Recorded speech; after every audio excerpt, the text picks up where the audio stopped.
New bounty hunter Chateau meets master assassin son Ryang-ha and is defeated by him. So she's surprised when he tries to flirt with her. Over the next month, Son continuously invades on her dates, even capturing valuable bounty targets for her to get her attention. But she ignores him. Chateau's boss, Euripides Ritzland, is asked to apprehend Son, who 8 years previously assassinated dozens of high-ranking Triad members. Euripides warns Chateau to focus on her current, less dangerous target. Chateau is contracted by Son, who has already captured her target, and requests a date on Christmas Eve, which she reluctantly agrees to. On Christmas Eve, Son has a good time, while Chateau stubbornly refuses to accept it as a date. Over dinner in his hotel room, Son reveals Chateau's target. A pimp who would rob his girlfriend's clients is dead and stored away for Chateau to collect. Though Chateau is suspicious, he wants nothing in return except time with her. Euripides witnesses Son and Chateau and is unsure of what to make of it. Via flashback, it's shown Chateau was found as a child, with a dead unidentified man and unable to remember her name. A man watches Son returning home. Euripides worries about Chateau getting involved with Son. Chateau retrieves the body of her pimp target. Euripides reveals to Chateau the man who hired them to find Son, the eldest son of a Triad boss, was just assassinated by Son. Chateau is shot at by a man with a spiderweb facial tattoo, causing her to crash off the road. Son becomes suspicious when Chateau, who normally rejects his calls instantly, starts letting the phone ring endlessly. Spiderweb chases Chateau into the woods and overpowers her. Son arrives, finds Chateau's car, and tricks Spiderweb into answering Chateau's phone, revealing their location. Spiderweb leaves Chateau alive, but gives her a message from Son that he's a traitor and must pay for his past. Chateau awakens in a hotel room, where Son admits her current situation was indirectly caused by mistakes he made. As she has a fever, Chateau passes out again, but tells him about the spiderweb tattoo.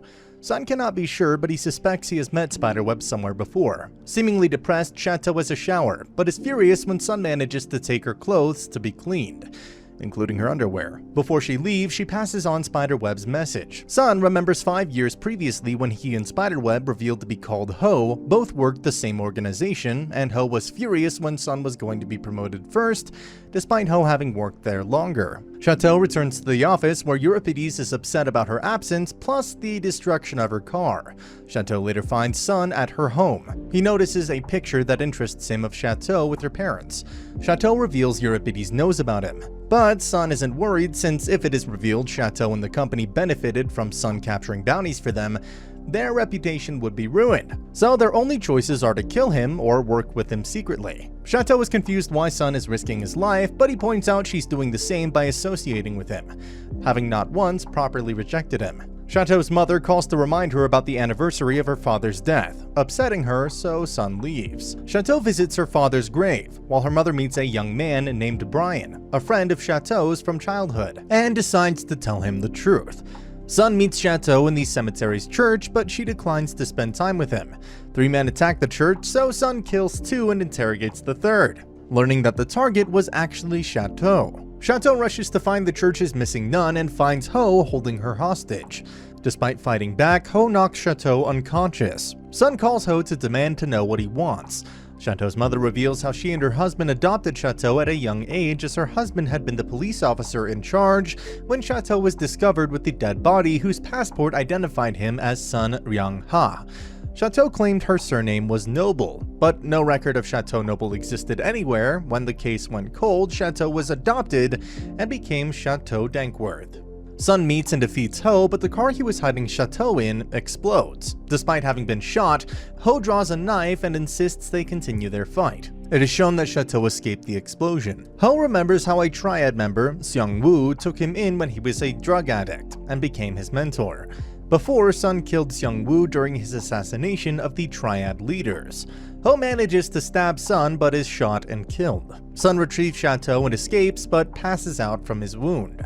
Another unknown assassin reports Ho's defeat to his boss and asks what to do next. With help from Jim, Euripides' secretary, Chateau gets Son to a back alley doctor. But Jim also reports everything to Euripides, so Chateau suggests Son quietly disappear before Euripides arrives. Son offers to take her with him to a life free of responsibility, but she refuses, so he leaves, after teasing her first. Euripides suspends Chateau for 3 weeks. After her suspension ends, Sun contacts Chateau to inform her he's leaving on a trip. Chateau begins to suffer memory flashes of the dead man while he was still alive. Chateau, Euripides, and Jim all go undercover on the cruise ship Artemisia to guard one of Euripides' relatives, a VIP highly influential in world politics and finance. Sun also boards the ship, as does the unknown assassin. In the past, an unnamed child is rescued by a man, who names the child son Ryang-ha. Chateau and Jim learn the VIP is Hawk, Euripides' wife, who owns a multi-billion-dollar corporation, and through her powerful family, is politically connected. Sun appears before Chateau, who suspects he's there to assassinate Hawk. Sun neither confirms nor denies this, but instead challenges Chateau. As long as Chateau can see him, he won't do anything. With Euripides' agreement, Chateau agrees to share a room with Sun for the whole voyage, with Euripides and Jim monitoring via cameras. Sun notices Chateau is struggling to sleep and, after some teasing, carries her to bed where she quickly falls asleep, surprising Sun that she must trust him. Sun points out Chateau's clothes make her stand out, while she should be undercover, so he takes her dress shopping, despite her obvious discomfort. Euripides asks to meet Sun in private, revealing he knows Chateau doesn't remember much of her past, except that her original surname might be Noble. Jim's reinforcements, Jose and Sidran, arrive. Sun evades Chateau to meet Euripides at the rear of the ship, his disappearance worrying Chateau. Euripides is stabbed in the throat by an unknown attacker. It is shown Euripides was stabbed by the unknown assassin. Sun directs Chateau where to find Euripides, and chases the assassin, who escapes after warning Sun he and Chateau must remain on the ship.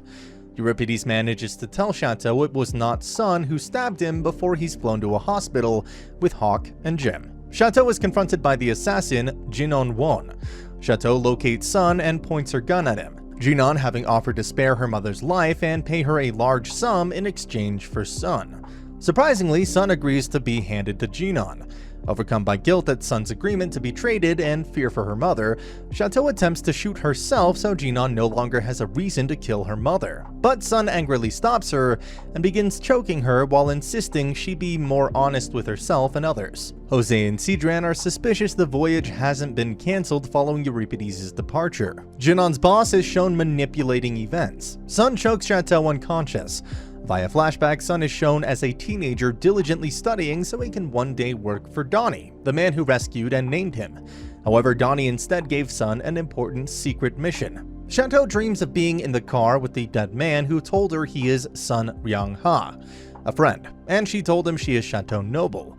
Jinon murders Jose and Sidran. Euripides finally wakes up, so Jim decides to meet the ship at the next port, but is shot by another assassin. At the port, Sun leaves the ship and meets Jinon, explaining that he has left Chateau aboard as she's not to be involved further. Jinon and another assassin begin driving Sun to meet their employer, who they claim is Donald Bachman, aka Donnie, whom Sun claims he doesn't know and resists Nika's attempts to interrogate him further. Chateau is located aboard the ship by Jim, who survived with minor injuries thanks to the bulletproof windows on his car. They attempt to leave the ship but are stopped by Jim's would-be assassin, who tries to capture Chateau. Working together, the assassin is shot and knocked out. Donnie calls the assassin's phone, but Chateau does not answer it. Sun is handcuffed and blindfolded to meet Donnie. Donnie explains his assassins are anonymous orphans he raised himself. He also reveals Ryang-ha Sun was the name he gave one of his orphans who died, meaning Sun is not the original Ryang-ha Sun, but an imposter. Chateau and Jim smuggle themselves off the ship with the injured assassin, who explains that Donnie is known as the Trigger and is paid by clients to use his assassins to start wars all over the world. Chateau asks Jim to protect her parents, and then resigns, so all her actions will no longer tarnish Euripides' reputation. Nika allows Sun to free himself so they can fight. Several guards are killed and Sun's recently repaired wound is reopened. Chateau breaks down the gate to Donnie's mansion with a truck. Sun weakens from blood loss and through flashbacks shows that when he was a child, he was also in the car with a young Chateau and the real Ryang-ha. Sun collapses and seems to accept his death. Bored, Nika casually reveals Chateau is outside before walking away. Jinon confronts Nika over letting Sun go. Forcing himself to recover, Sun rescues Chateau from the guards and happily calls her an idiot for almost dying trying to rescue him. Chateau and Sun hide in a homeless camp to treat Sun's injuries. To atone for accidentally helping Sun escape, Nika promises to find and kill him. Chateau and Sun awkwardly thank each other for saving each other.